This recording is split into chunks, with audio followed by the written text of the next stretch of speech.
ra-iisul wasaaraha Itoobiya Abiy Ahmed iyo madaxweynaha deegaanka Soomaalida Mustafa Maxamed Cumar ayaa labadooduba ay sheegeen in la dhammaystiray xadhigana laga jaray wejigii koowaad ee soo saarista shidaalka deegaanka Soomaalida. Haddaba dhegaystayaal, warbixinta waxaynu ku eegaynaa sidee ayuu wax u jiraa, shidaalkii miyaa la soo saaray wejiga koowaad, waa heer ilaa iyo intaa la eg, ma in shidaalkii wax ka mida la dhoofiyo oo bannaanka la keenay oo u shaqaynhaya, mise waa in wax laga qabtay waxna uu dhiman yahay. Sidee ayaa shidaalkan ilaa iyo inta xog laga hayo loo maamuli doonaa, inkasta oo xaqiiqooyin badan aysan jirin.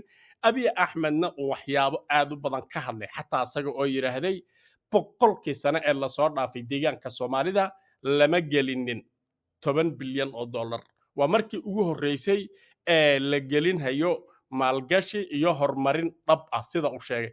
Haddaba warbixintan xoogaa ayaynu ku iftiiminhaynaa inta xog laga hayo, inkastoo wax badan aan xog laga haynin. Soo dhowaada dhammaantiinba akhyaarta sharafta leh. taariikhdu waa 2 Oktoobar sanada 2025 waana habeenimo Jumco ah. Jumce mubaarak dhammaantiinba, kuna soo dhowaada warkeenna. Haddii ugu horreyn baa dhegaystayaal aynu ku bilowno, wax weyn ayaa maanta ra-iisul wasaaraha Itoobiya Abiy Ahmed iyo madaxweynaha deegaanka iyo maalgashadayaal iyo dadyow kaloo badan oo la socday ay ka sameeyeen duleedka magaalada Goday ee caasimadda labaad ee deegaanka. Halkaasi waxaa laga dhagax dhigay 2 mashruuc oo waaweyn oo midna uu yahay bacriminta, midka kalena uu yahay sifaynta shidaalka. Horta shidaalkii deegaanka Soomaalida isla soo deegaanka ayaa lagu sifaynhayaa oo wixiisa lagu dhammaystirhayaa sida muuqata. Bal intaynaan xoogaa falanqayn kooban gelin, aan ku horeyno war ay deegaanka Soomaalidu ka soo saareen wixii maanta ka dhacay duleedka magaalada Goday. qoraalka ay soo saareen ayaa waxay ku yiraahdeen waxaa xadhiga laga jaray wejiga koowaad ee mashruuca gaaska dabiiciga ah ee Kaalub, iyadoo oo sidoo kalena la dhagax dhigay wejiga labaad ee mashruucan. ra-iisul wasaaraha Jamhuuriyadda Dimuqraadiga Federaalka Itoobiya Dr. Abiy Ahmed iyo madaxweynaha deegaanka Soomaalida Mudane Mustafa Maxamed Cumar ayaa daahfuray wejiga koowaad ee mashruuca gaaska dabiiciga ah ee Ogaadeen, kaas oo sanadkiiba soo saaraya 111 milyan oo litir, iyaga oo sidoo kalena dhagax dhigay wejiga labaad ee mashruucan oo sanadkiiba soo saaraya 1.3 bilyan oo dollar. Dr. Abiy Ahmed, ra-iisul wasaaraha Jamhuuriyadda Federaalka Itoobiya, oo ka hadlay munaasabadan isugu jirtay daahfurka iyo dhagax dhigga, ayaa waxa uu sheegay in mashaariicahan ay muujinayaan in dalku uu qaaday tubta barwaaqada, isaga oo intaasi raaciyay in mashruucan looga faa'iideysan doono dhanka quwadda korontada, dhanka gaadiidka iyo weliba dhanka isku filaanshaha cuntada. Waxa uu tilmaamay in dhammaan mashaariicahan mugga weyn ee la dhagax dhigay lagu dhammaystiri doono muddo 3 sano ah. dhankiisa madaxweynaha deegaanka Soomaalida Mudane Mustafa Maxamed Cumar ayaa waxa uu tilmaamay in isbeddelkii ka hor deegaanka aan loo quuri jirin mashaariicyo mug weyn oo noocan ah oo ay ku baxayso 10 bilyan oo dollar, balse isbeddelka kadib deegaanka waxaa laga hirgeliyey mashaariico aad u mug weyn oo wax ka beddelay nolosha bulshada, kuwa maanta la daahfuray iyo kuwa la dhagax dhigayna ay ka mid yihiin. Haddaba qoraalkaasi kooban waxaa lagu daabacay barta deegaanka Soomaalida TV-giisa. Si kastaba horta arrimahan xog badan lagama hayo, waxayse sheegeen in wejigii koowaad la dhammaystiray. wejiga koowaad meesha waxaan horta arkaynaa sawirada qaarna waa kuwa artificial ah oo yacni design sida laga dhigi doono, kuwana waa kuwa rasmi ah oo sax ah oo waxa meesha yaalla. Horta labadii gooboodba waa la tegey, hadday noqoto Elalo oo dhinaca Goday ah iyo Kaaluu jeexdin oo dhinaca Qorraxay, labadaba waa la tegey. sawiradan meesha ka muuqday waa sawiro muujinaya in shidaalkan uu diyaar yahay. waxaa xataa aad arkaysaa gaari shidaal lagu shubahayo oo meesha lagaga shubayo. waxaad arkaysaa booyado dhan oo fiilo ku jiro aad u badan. marka booyadahan de shidaal unbay meesha u joogaan Soomaa. hadda ka horna waan maqlaynay in shidaalka wax badan oo kamida la farsameeyo oo farsamadii aan yacni sidii weynayd ahayn oo badani ay jirto. marka abiy axmed hadalkiisii hore wuxuu yidhaahday baarlamaanku 3 bilood ee fasaxa mise 4 markay soo laabtaan waxay iman hayaan oo soo laaban doontaan shidaalkii oo shaqaynaya haddana sidii ayaad moodaa inkastoo uu yidhaahday cadow badan baan leenahay oo waa la qarin oo hawshan cid si fiican u og aysan jirin in la qariyana inay sax ahayn laakiin de waddankan sidaan ognahay gumaysi baa la iskaga jiraa wax toosnaani ma jirto hadalka maanta abiy uu yidhaahday yidhi cid soomaali ah oo xaaladan si dhaba u og ma jirto yacni waxay muujinaysaa inaan loo ogolayn in dadku waxooda ay la socdaan ilaa iyo hadda lama yaqaano heerka dadka deegaanka soomaalida ku nool shidaalkan ay ku yeelan hayaan marka etoobiya laga tago baasantii sida caalamiga ah shidaalka marka la qodo saamayn badan ayuu yeeshaa saamayn aad u badan baa ka dhalata xagga cimilada iyo wax walba marka xoolo dhaqashadii iyo systemkii wuu halaabayaa oo sidii hore lama sii ahaan karo oo hawadii way isbeddel baa ku imanaya marka adduunka dhan deegaanka laga qodo shidaalka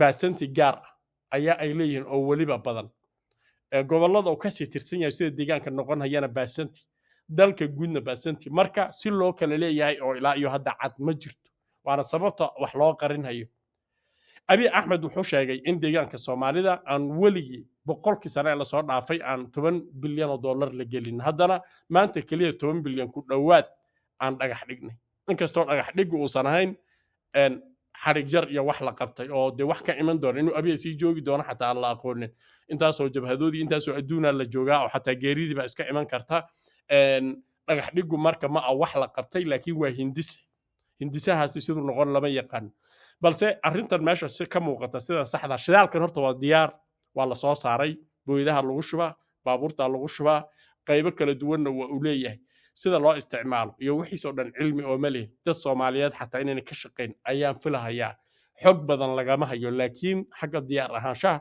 waa diyaar taas iyada shaki ma lah wejiga labaadna waa warshadii sifayn lahayd ee kala miiri lahayd laakiin xaggaa soo saaristiisii iyo wixiisii waa diyaar miirmiiritaankii koobnaa iyo wixii malaha shaandhooyin iyo waxay haystaanba iyagiina waa ay kala miirahayaan marka meesha maanta waxaa ka dhacay waxyaabahaasi aan ognahay dee dhinacna waa horumar laakiin waxa shakiga badan iska leh waa in aysan dadkii aqoonin hawshan halka ay marahayso waxa ay ku leeyihiin sida loo maamulayo shaqaalaha soomaalidu ka helayso waxaasoo dhan dadka dhibaatadu ay ka soo gaadho shidaalka iyo wixii la xidhiidha horeyna ay uga soo gaadhay maxaa xaq u leeyihiin arrimahaasi oo dhan meel ay ku cad yihiin annagu ma aragno abiy axmed waxa uu yidhaahday deegaanka soomaalidu waa etoobiyaan dalka ayay ka mid yihiin ma aha dad cidnala nool marka waxbaanu qaban haynaa wax badan ayaa laga qaban mustafa maxamed cumarna wuxuu yidhaahday madaxweynenimada wax kaloo loogu daray isagaa yaqaana waxaasi wuxuu yahay markaa dhegaystayaal bal khudbadda abiy axmed oo hadlay kolley in badan ba axmaariga garan haysa sidan ayuu yidhaahday hadalka abiy ayaa la soo daayey aliko dangote እንዲሁም ወንድሜ ጁ ጎንሹን የተከበራችሁ ሚኒስትሮች የሀገር ሽማግሌዎች የዚህ ከባቢ ነዋሪዎች ለመላው የኢትዮጵያ ሕዝብ ዳግም ለእንደዚህ ያለው ታላቅ ስራ መከናወን ያበቃንን ፈጣሪ ለማመስገን እድል ስላገኘው በእጅጉ ደስ እያለኝ በጋራ ፈጣሪያችንን እንድናመሰግን እጠይቃለሁ።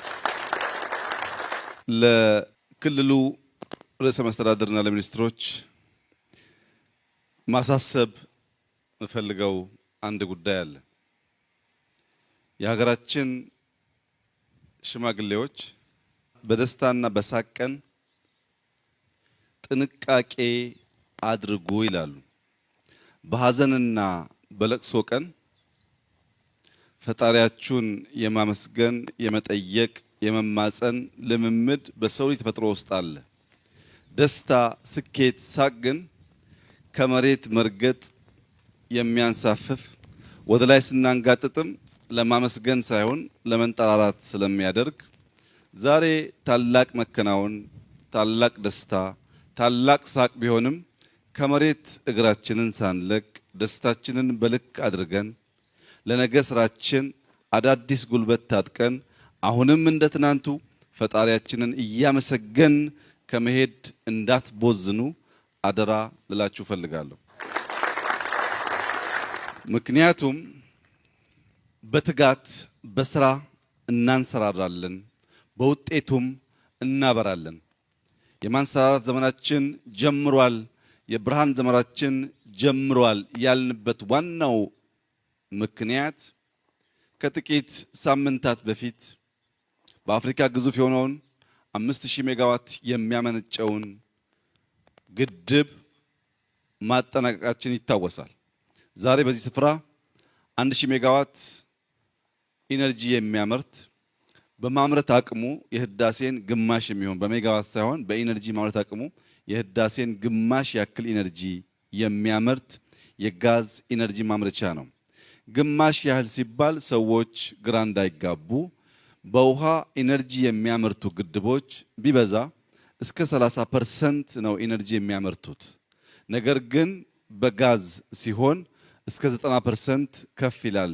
ሜንቴናንስ ጊዜው ያነሰ ስለሚሆን እዚህ ቦታ 1000 ሜጋዋት ቢሆንም በሚያመርተው ኢነርጂ ግን ከህዳሴ በጥቂቱ ከግማሽ ከፍ ይላል እስከ 8000 ጊጋ አወር ስለሚጠጋ ይሄ ኢነርጂ ሲደጋገም ለኢትዮጵያ ብርሃን ይሆናል የምንልበት ዋናው ምክንያት መካከለኛ እድገት ደረጃ ላይ ያሉ አንድ ሀገር ዛሬ የሚያመርተው ኢነርጂ ከጥቂት አስርተ ዓመታት በፊት መላው ዓለማችን የሚያመርተውን ኢነርጂ ያክላል። የአንድ ሀገር ኢነርጂ ምርት የመላ ዓለምን ኢነርጂ ልክ የሚተካከልበት ደረጃ ደርሷል። ዛሬ በስፋት ኢነርጂ ማምረት መቻል ብዙ ትርጉም አለው። በእኛ ሁኔታ ከጀርባ የምትመለከቱት ይህ የጋዝ ፕላንት ብቻ አይደለም። በምግብ ራሳችንን ለመቻል ለምናደርገው ጥረት ለማዳበሪያ ማምረቻችን ዋነኛው ግብአት ጋዝ ነው። በዚህ ምክንያት ምግብ ይሆነናል ማለት ነው። በሌላ መንገድ 1000 ሜጋዋት ኢነርጂ እናመርታለን፣ ከዚያም ክሪፕቶ ማይን እናደርጋለን ስንል 100% ግብአቱ ጋዝ ነው። ከዚህ በተጨማሪ እስካሁን ያልገለጽኩት በደንብ ስንሰራው ቢገለጽ ይሻላል ብዬ ያቆየሁት አንድ ሐሳብ አለ ለመላው የኢትዮጵያ ሕዝብ መግለጥ የምፈልገው። በዚህ ዓመት ቢበዛ በአንድ ዓመት ጊዜ ውስጥ 2000 የሚጠጉ የአዲስ አበባ ከተማና ወደ ክልል የሚሄዱ ባሶች አሁን ከሚጠቀሙት ነዳጅ ወደ ጋዝ እንቀይራለን። እነዚህ 2000 መኪናዎች ሲቀየሩ የትራንስፖርት ዋጋ ቢበዛ ወይም ቢያንስ አሁን ካለው በ50% በሚቀጥለው ዓመት እንቀንሳለን። በከተሞቻችን ያለው ዋናው ችግር የሊቪንግ ኮስት ነው። ይሄ ሊቪንግ ኮስት አንደኛው ምክንያት ቤት ነው። ከ1.5 ሚሊዮን በላይ ቤት እንገነባለን ያልነው የዜጎቻችን የሊቪንግ ኮስት ጫና የሚያስከትለውን አንዱን ችግር እንቀርፋለን ለማለት ነው። ሁለተኛው ትራንስፖርት ነው። በከተማ ትራንስፖርት 50% አሁን ያለውን ኮስት መቀነስ ማለት በአነስተኛ ገቢ ወጥተው የሚገቡ ሰርተው የሚውሉ ዜጎች በእጅጉ ኑሯቸውን ለማገዝ የሚጠቅም ነው። ሶስተኛ ኢነርጂ ስናመርት ለክሪፕቶ ብቻ ሳይሆን ለብርሃንም ጭምር ስለሆነ ጋዝ ምግባችን፣ ጋዝ ትራንስፖርታችን፣ ጋዝ ለኢነርጂ ማምረቻ የሚውል ዘርፈ ብዙ ጠቀሜታ ያለው ጉዳይ ነው ማለት ነው። ከዚህ ከፊት ለፊት የምታዩቸው ትራኮች ለዚህ ጋዝ ማጓጓዣ የመጡ ናቸው። እዚህ ጋር ያሉት ቦቴዎች ናቸው። ግን ለሲሚንቶ ማጓጓዣም ለተለያየ ጭነት ማጓጓዣም በጋዝ የሚጠቀሙ ትላልቅ ትራኮች አሉ። እነዚህን ትራኮች መጠቀም እንደ ኢትዮጵያ ላሉ በውጭ ምንዛሪ ከፍተኛ ሀብት ለሚያወጡ ሀገራት ትርጉሙ ከፍተኛ ነው። እነዚህ ትራኮች አንዴ ጋዝ ከተሞሉ በኋላ 1500 ኪሎ ሜትር መጓዝ ይችላሉ። ምን ማለት ነው?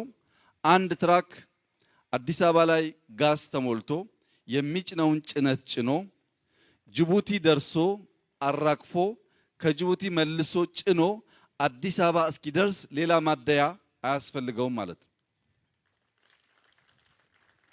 በዚሁ አጋጣሚ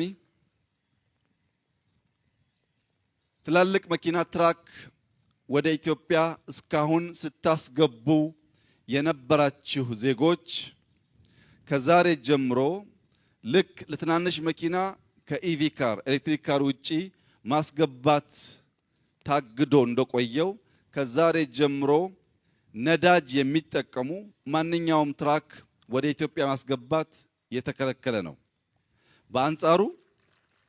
በአንጻሩ ማንኛውም የግል ባለሀብት ጋዝ የሚጠቀሙ ቦቴዎች፣ ትራኮች የሚያስገባ ከሆነ በእኛ በኩል ዲዩቲ ፍሪን ጨምሮ አስተማማኝ ድጋፍ የሚደረግላችሁ ሲሆን እንደ ሀገር እያወጣን ያለነውን ከፍተኛ ወጪ ለመቀነስ፣ የሎጂስቲክስ ኮስት ለመቀነስ፣ ትራንስፖርት ለማሳለጥ የግሉ ሴክተር ከዚህ ቀን በኋላ በጋዝ የሚጠቀሙ ትራኮች በማስገባት የሀገሩን ኢኮኖሚ እድገት እንዲያፋጥን ከአደራ ጭምር ላሳስብ እወዳለሁ።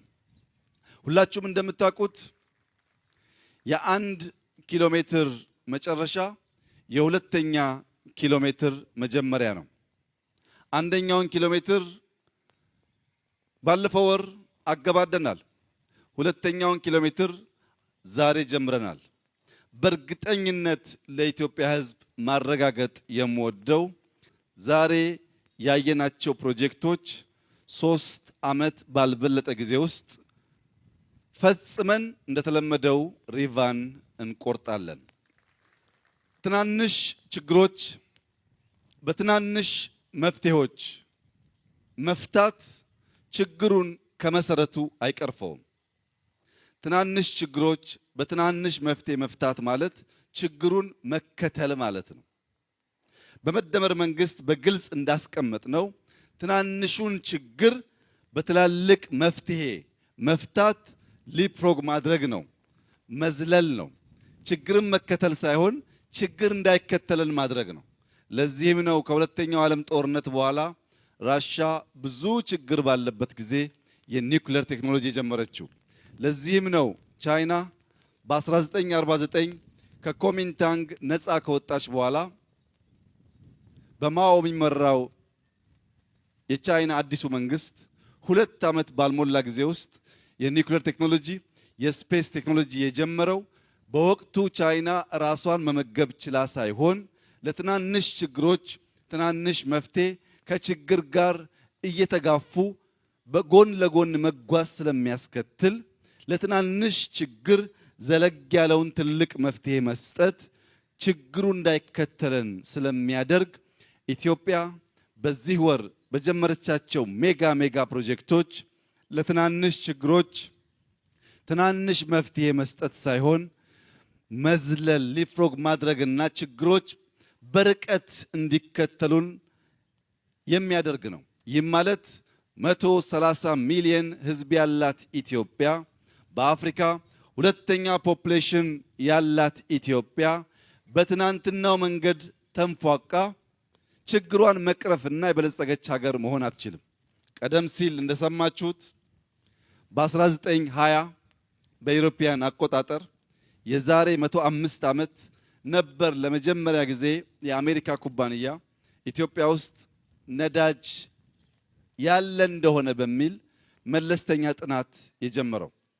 በ1940 አካባቢ ጋዝ በዚህ አካባቢ እንዳለ ምልክት ታይቶ በ1971 በ60ዎች ጀምሮ በ71 የመጀመሪያው ጉድጓድ ተቆፍሯል።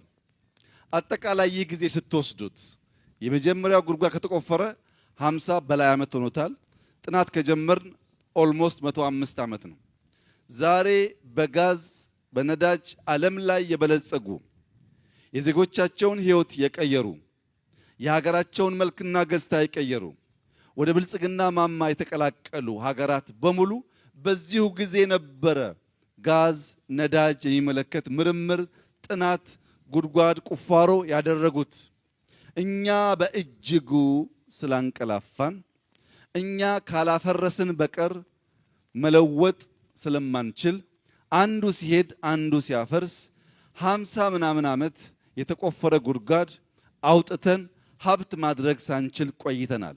ይህንን ጥልቅ እንቅልፍ መንቃት ያልቻልነውን ጥልቅ እንቅልፍ ህዳሴ በንጋት ያነቃን ይመስለኛል።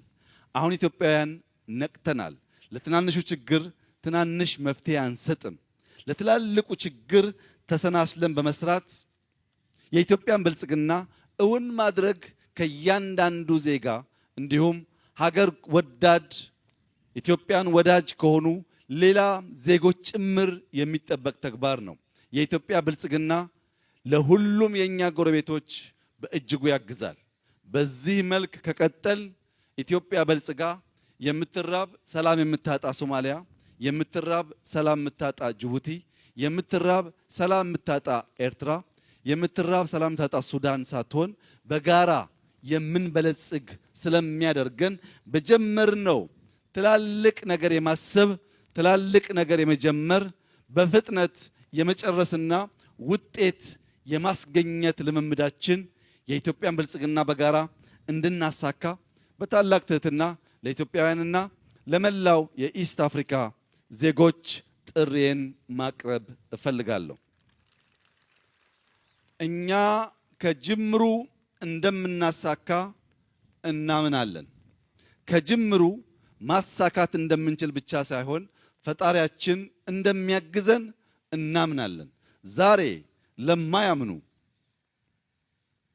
መከናወን እንደሚቻል ላልተቀበሉ አሳክተን ስላሳየን ማየት ማመን ነው እንደሚባለው ፓርላማው ድጋሚ ከመከፈቱ በፊት የጋዝ ፕሮጀክታችን ተጠናቆ እንገናኛለን ባልነው ልክ አጠናቀናልና እስካሁን ማየት የተሳናችሁ የተሰወረባችሁ ንቁ፣ ጊዜ እንዳያልፈባችሁ።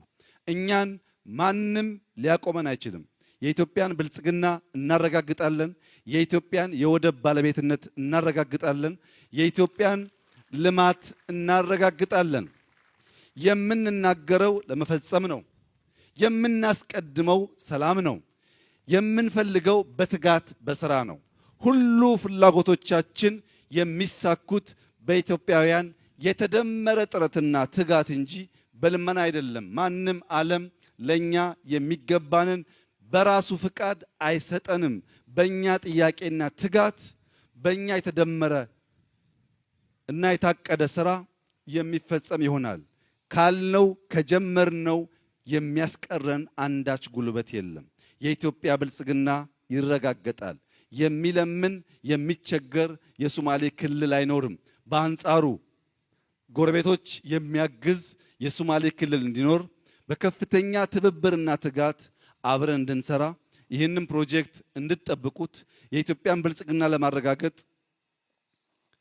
ከዚህ ቀደም ባሳያችሁት ቁርጠኝነት ልክ በትጋት እንድትሰሩ አደራ እያልኩ በመጨረሻም የዚህ ፕሮጀክት መከናወን እውን እንዲሆን ለረዳን የቻይና ጂሲኤል ኩባንያ ቸርማን ሰራተኞች እንዲሁም በብዙ ያማከረን ከጎናችን የቆመ ወንድማችን አሊኮ ዳንጎቴ፣ የማይኒንግ ሚኒስትርና ሰራተኞች በሙሉ፣ የሶማሌ ክልል አመራሮችና በሙሉ፣ በተለይም ለፕሮፌሰር ብርሃኑ ነጋ፣ ለዶክተር በለጠ እንኳን ደስ ያላችሁ። ተደምረን ኢትዮጵያን ማበልጸግ ችለናልና የእናንተ አርያነት ለሚቀጥለው የኢትዮጵያ ፖለቲካ መታደስ መቀየር መሰረት የሚጥል ነው። እናንተ ሚኒስትሮች ተሳትቶኑ የኢትዮጵያ ፖለቲካ ለውጥ ምሰሶ ጣዮች ሆናችሁ ለዚህ ስኬት በጋራ ለሰጠነው አመራርና ለተገኘው ውጤት እንኳን ደስ ያላችሁ ላችሁ ፈልጋለሁ።